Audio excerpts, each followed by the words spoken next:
लोगों से कहना चाहता हूं, कम मेक इन इंडिया।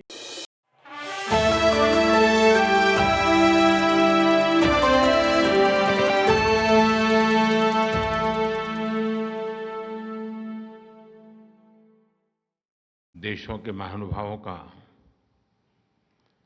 मैं हृदय से स्वागत करता हूं और 2 दिवसीय इस समिट में आपने इस सेक्टर से जुड़े कई महत्वपूर्ण विषयों पर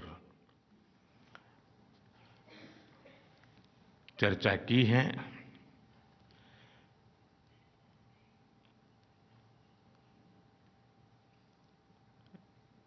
मैं मानता हूं कि एक प्रकार से यहां सिविल एविएशन सेक्टर के जो ब्राइटेस्ट माइंड्स हैं वो हमारे बीच में हैं।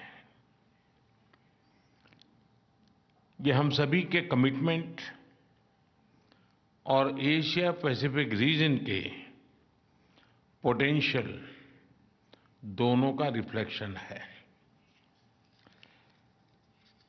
इस संगठन को 80 साल की यात्रा पूरी हुई है और 80,000 पेड़ लगाने का, और वो भी मां के नाम पेड़ लगाने का एक बड़ा इनिशिएटिव हमारे मंत्री श्रीमान नायडू जी के मार्गदर्शन में और नेतृत्व में किया गया। लेकिन मैं एक और विषय की तरफ आपका ध्यान आकर्षित करना चाहूंगा। हमारे देश में व्यक्ति के जीवन में जब 80 साल होते हैं तो वो एक सेलिब्रेशन अलग प्रकार का होता है। और हमारे यहाँ ये हमारे पूर्वजों ने जो कुछ भी गिनती की है, उनका कहना है कि जब 80 साल होते हैं तो 1000 फुल मून देखने का उसे अवसर मिला होता है। मतलब कि हमारे सेक्टर की इस संगठन ने भी 1000 फुल मून के दर्शन किए हैं और एक प्रकार से उड़ान भर करके उसको निकट से देखने का भी अनुभव प्राप्त किया है। तो इस अर्थ में भी ये 80 साल की यात्रा एक यादगार यात्रा, सफल यात्रा, अभिनंदन की योग्य यात्रा है। साथियों, इस जो ग्रोथ हो रहा है, इसमें सिविल एविएशन का एक बहुत बड़ा रोल है। भारत की जो फास्टेस्ट ग्रोइंग इकोनॉमी बनी है, उन सभी सेक्टर्स में से एक हमारा एविएशन सेक्टर भी है। हम लोगों को, कल्चर को, प्रॉस्पेरिटी को कनेक्ट करने का एक काम इस क्षेत्र के माध्यम से कर रहे हैं। 4 बिलियन लोग, तेजी से बढ़ता मिडिल क्लास और उसके कारण बढ़ती हुई डिमांड, ये अपने आप में एक बहुत बड़ा ड्राइविंग फोर्स है इस सेक्टर के विकास का। इस रीजन में नेटवर्क ऑफ अपॉर्चुनिटीज क्रिएट करने के लिए एक लक्ष्य को लेकर के हम आगे बढ़ रहे हैं। और ऐसा नेटवर्क जो इकोनॉमिक ग्रोथ को ड्राइव करेगा, इनोवेशन को बढ़ावा देगा, पीस प्रॉस्पेरिटी को मजबूती देगा।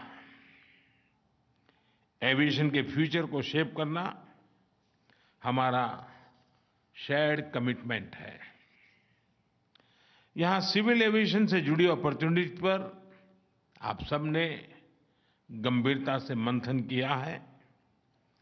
आप सभी के प्रयासों से दिल्ली डिक्लेरेशन आज हमारे सामने है। ये डिक्लेरेशन रीजनल कनेक्टिविटी, इनोवेशन और एविएशन में सस्टेनेबल ग्रोथ के हमारे संकल्प को आगे बढ़ाएगा। मुझे भरोसा कि हर पॉइंट पर तेजी से एक्शन होगा। ये डिक्लेरेशन को हम जमीन पर उतार पाएंगे और एक सामूहिक शक्ति से नई ऊंचाइयों को हम पार करेंगे। एशिया पैसिफिक रीजन में हमें एविएशन कनेक्टिविटी को बढ़ाने के लिए हमें नॉलेज, एक्सपर्टाइज, रिसोर्सेज हम सब के बीच में शेयर करने से शायद हमारी ताकत और ज्यादा बढ़ेगी। हमें इंफ्रास्ट्रक्चर में भी और अधिक इन्वेस्टमेंट की जरूरत रहेगी और उसको भी सभी संबंधित देशों में स्वाभाविक प्राथमिकता रहनी होगी। लेकिन सिर्फ इंफ्रास्ट्रक्चर से काम होना नहीं है। स्किल मैन पावर और अपग्रेडेड टेक्नोलॉजी की निरंतर प्रक्रिया ये उसके विकास के लिए अहम होती हैं और वो भी मुझे लगता है कि हमारा एक प्रकार का दूसरा इन्वेस्टमेंट होगा। हमारा लक्ष्य एयर ट्रैवल को सामान्य से नागरिक तक पहुंचाने का है। हमें एयर ट्रैवल को सेफ, अफोर्डेबल और सबके लिए एक्सेसिबल बनाना है और इसके लिए मुझे विश्वास है कि हमारा ये डिक्लेरेशन और हमारे सामूहिक प्रयास और हमारे इतने लंबे समय का अनुभव हमें बहुत काम आने वाला है। फ्रेंड्स, आज आपके बीच में यहाँ भारत के अनुभव जरूर शेयर करना चाहूँगा। आज भारत दुनिया के टॉप सिविल एविएशन इकोसिस्टम में से एक मजबूत पिलर बना हुआ है। हमारे यहाँ सिविल एविएशन सेक्टर की ग्रोथ अभूतपूर्व है। सिर्फ एक दशक में भारत ने बहुत बड़ा ट्रांसफॉर्मेशन करके दिखाया है। इन वर्षों में भारत एविएशन एक्सक्लूसिव से एविएशन इंक्लूसिव के वाला देश बन गया है। क्योंकि एक समय था भारत में एयर ट्रैवल कुछ ही लोगों के लिए एक्सक्लूसिव था। कुछ बड़े शहरों में अच्छी एयर कनेक्टिविटी थी। कुछ बड़े लोग लगातार एयर ट्रैवल का फायदा उठाते थे। कमजोर और मध्यम वर्ग कभी कभार, कभी मजबूरी में कभी ट्रैवल करना पड़ा हो तो जाना हुआ होता है, लेकिन सामान्य उसके जीवन में नहीं था। लेकिन आज भारत में स्थितियां पूरी तरह बदल गई हैं। आज हमारे टियर 2 और टियर 3 सिटीज में भी वहां के नागरिक वहां से उड़ान भर रहे हैं। इसके लिए हमने अनेक इनिशिएटिव लिए हैं, नीतिगत परिवर्तन किए हैं, व्यवस्थाएं विकसित की हैं। मुझे विश्वास है आप भारत की उड़ान स्कीम को जरूर स्टडी करेंगे। रीजनल कनेक्टिविटी की शानदार स्कीम ने भारत में एविएशन को इंक्लूसिव बना दिया है। इस स्कीम ने एयर ट्रैवल को भारत के छोटे शहरों और लोअर मिडिल क्लास तक पहुंचा दिया है। इस स्कीम के तहत अभी तक 14 मिलियन पैसेंजर्स ट्रैवल कर चुके हैं। इनमें से लाखों लोग ऐसे हैं जिन्होंने पहली बार अंदर से हवाई जहाज को देखा है। उड़ान योजना से जो डिमांड क्रिएट हुई है उससे अनेक छोटे शहरों में नए एयरपोर्ट बने हैं, सैकड़ों नए रूट्स बने हैं।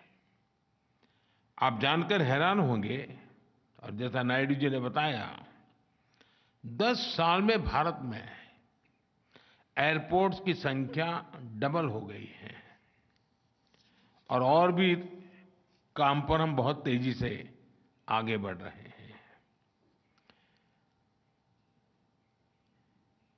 एक तरफ हम छोटे शहरों में एयरपोर्ट्स बना रहे हैं, दूसरी तरफ बड़े शहरों के एयरपोर्ट्स को और आधुनिक बनाने की दिशा में हम तेजी से काम कर रहे हैं। भविष्य का भारत एयर कनेक्टिविटी के मामले में दुनिया के सबसे कनेक्टेड रीजन में से एक होने वाला है। इसका एहसास हमारी एयरलाइंस को भी है। यही कारण है कि भारत के एयरलाइंस ने 1200 से ज्यादा नए एयरक्राफ्ट के ऑर्डर दिए हैं। सिविल एविएशन की ग्रोथ प्लेन्स और एयरपोर्ट्स तक सीमित नहीं है। भारत में एविएशन सेक्टर जॉब क्रिएशन को भी गति दे रहा है। Skilled pilots, crew members, engineers, ऐसी अनेक जॉब्स क्रिएट हो रही हैं। Maintenance, repair and overhaul, MRO services को बल, उस दिशा में भी हम एक के बाद एक निर्णय करके आगे बढ़ रहे हैं। इससे हाई स्किल जॉब्स का निर्माण हो रहा है। इस दशक के अंत तक लीडिंग एविएशन हब बनने का लक्ष्य लेकर के भारत आगे बढ़ रहा है।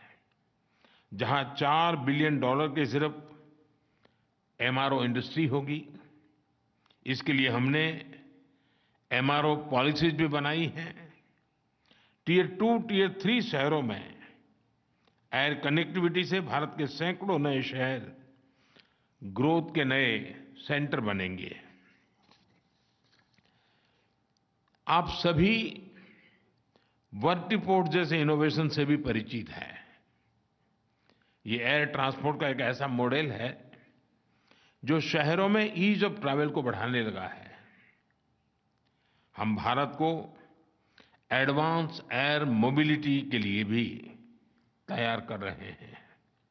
वो दिन दूर नहीं जब एयर टैक्सी में सफर एक सच्चाई बन जाएगी और सामान्य बन जाने की संभावना भी है।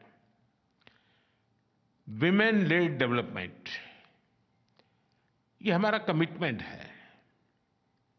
और आपने देखा होगा G20 समिट में एक महत्वपूर्ण जो निर्णय किए उसमें एक विमेन लेड डेवलपमेंट को लेकर के किया है। हमारा aviation sector women lead development के हमारे इस मिशन को बहुत मदद कर रहा है। भारत में पायलट्स के करीब-करीब 15% पायलट विमेन है और ये ग्लोबल एवरेज सिर्फ 5% है, जबकि भारत 15% है। भारत ने इस सेक्टर को और विमेन फ्रेंडली बनाने के लिए जरूरी एडवाइजरीज भी लागू की हैं। इसमें महिलाओं के लिए रिटर्न टू वर्क पॉलिसीज भी हैं।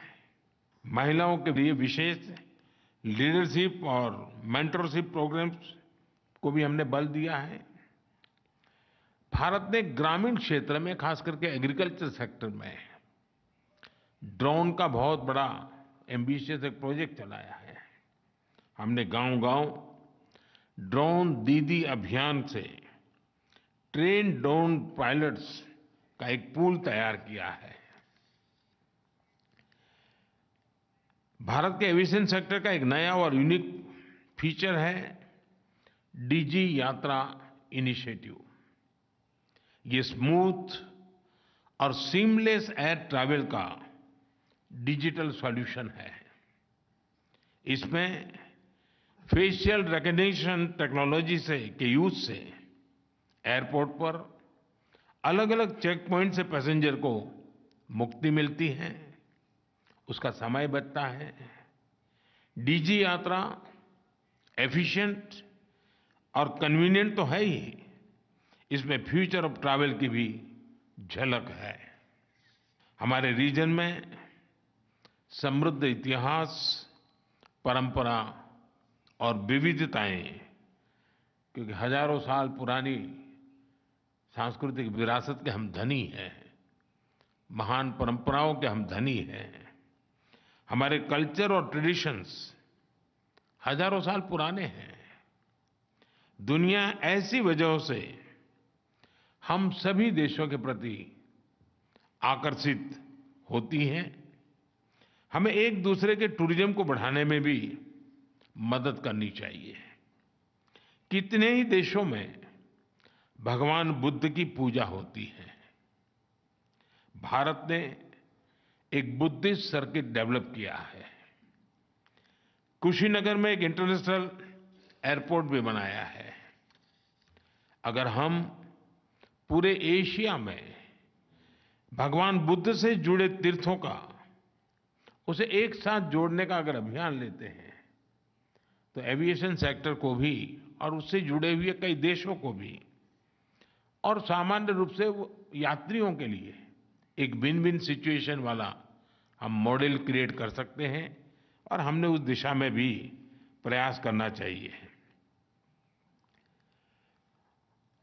और इस प्रकार के यात्रियों को एक देश से दूसरे देश में ले जाने के लिए एक ही प्रकार के कॉम्प्रिहेंसिव मॉडल को हम अगर डेवलप करते हैं, तो ऐसे संबंधित सभी देशों को विशेष लाभ मिलने की गारंटी है। अगर हम एक इंटरनेशनल बुद्धिस्ट सर्किट बनाएं, तो इससे संबंधित सभी देशों के यात्रियों और सभी देशों की इकोनॉमी को बहुत बड़ा फायदा होगा। एशिया पैसिफिक के देश एक और क्षेत्र में सहयोग बढ़ा सकते हैं।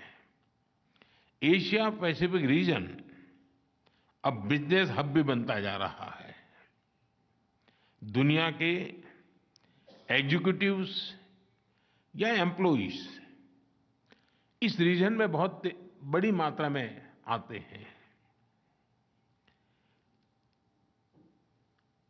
स्वाभाविक है कि कुछ लोगों ने इस क्षेत्र में अपने ऑफिसेज एस्टैब्लिश किए हैं, तो उनकी फ्रीक्वेंट फ्लायर के रूप में भी गतिविधि बढ़ रही है। कौन से ऐसे कॉमन रूट्स हैं जिन पर ये प्रोफेशनल्स का आना जाना होता है और फ्रीक्वेंट होता है? क्या हम एक कॉम्प्रिहेंसिव सोच के साथ हमारे रूट्स को इस एक व्यवस्था को कैटर करने के लिए रीरूट कर सकते हैं क्या, और उसको एक हम सुविधाजनक बना सकते हैं क्या? मैं चाहूँगा कि आप सभी उस दिशा में भी, क्योंकि ये क्षेत्र का विकास सुनिश्चित है और उसके अंदर प्रोफेशनल्स के लिए सुविधाएं जितनी बढ़ेगी, उतनी काम की भी गति बढ़ने वाली है। हम इंटरनेशनल सिविल एविएशन ऑर्गेनाइजेशन और शिकागो कन्वेंशन की 80th एनिवर्सरी सेलिब्रेट कर रहे हैं। तब हमें रेजिलिएंट और इंक्लूसिव एविएशन सेक्टर के लिए अपने कमिटमेंट को रिन्यू करना है।